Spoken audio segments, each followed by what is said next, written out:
ඔයාලා ගෙදර ඉතුරු වෙන කෑම ෆ්‍රිජ් එකේ තියෙනවද පස්සේ කන්නම් කියලා හිතාගෙන.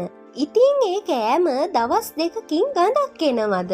අද කියන්නම් ඔයා හරි විදිහට ෆ්‍රිජ් එකේ කෑම තියාගන්නේ කොහොමද කියලා. මේ 10 දැනගත්තොත් කෑම නාස්ති වෙන්නෙත් නෑ, බඩ රිදෙන්නෙත් නෑ. 1. පැය දෙකේ නීතිය. මොකද්ද මේ පැය දෙක? ඔයා උයලා පැය දෙකකට වඩා කෑම එළියේ තිබ්බොත් බැක්ටීරියා වැඩි වෙනවා. ඒ නිසා උයලා පැය දෙකක් ඇතුළත කෑම ෆ්‍රිජ් එකට දාන්න. 2. නිවෙන්න දෙන්න. ඔයා කෑම උණු පිටින්ම ෆ්‍රිජ් එකට දැම්මොත් ෆ්‍රිජ් එකේ සීතල අඩු වෙනවා. මුලින් කෑම පැය එකක් වහලා එළියේ තියන්න. නිමුණට පස්සේ ෆ්‍රිජ් එකට දාන්න. 3. හොඳට වහන්න. ඔයා කෑම දාන පියනේ පෙට්ටිය හොඳින් වහන්න. එහෙම වුණොත් මාළු එකේ ගඳ කේක් එකට යන්නේ. කෑම වේලෙන්නෙත් නෑ. 4. පොඩි කොටස්.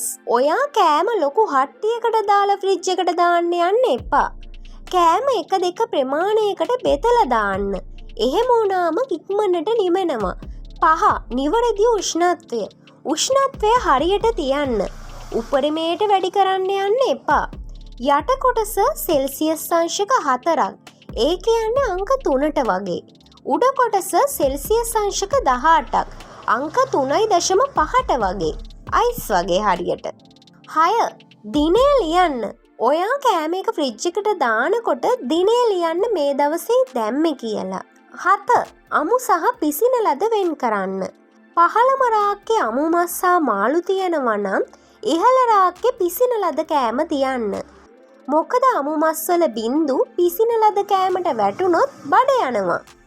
8. ෆ්‍රිජ් එක පුරවන්න එපා. ඒ කියන්නේ මොකද්ද? ෆ්‍රිජ් එක 70%ක් විතර පුරවන්න. සියල්ලම පුරවන්න ගියොත් වාතය ගහන්නේ නෑ. කෑම ඉක්මනට නරක් වෙනවා. 9. කනවට කලින් බලන්න. ඒ මොකද්ද?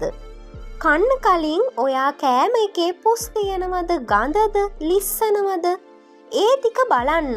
එකක් වුණා සැකනම් අතාරින්න. රත් කරනකොට හොඳට රත් කරන්න. අවසානික ෆ්‍රිජ් එක පිරිසුදු කරන්න. සතියකට එකපාරක් බේකින් සෝඩා වතුරෙන් පිහදාන්න. ගඳ සහ ශුද්ධ ජීවීන් ඉවත් වෙනවා. අමතක කරන්න එපා ඔයා කලින් දාපු කෑම ඉස්සරහට ගන්න. අලුත් එක තියන්න ඕනේ පිටිපස්සෙන්. මේ 10 ඔයා කරනවා නම් කෑම උයලා සති දෙකක් කන්නත් පුළුවන්. මට කියන්න ඕනේ උනේ මේක සාමාන්‍ය ආහාර සුරක්ෂිතා දැනුවත් කිරීම පමණයි. මම වෛද්‍යවරයෙක් නෙවෙයි.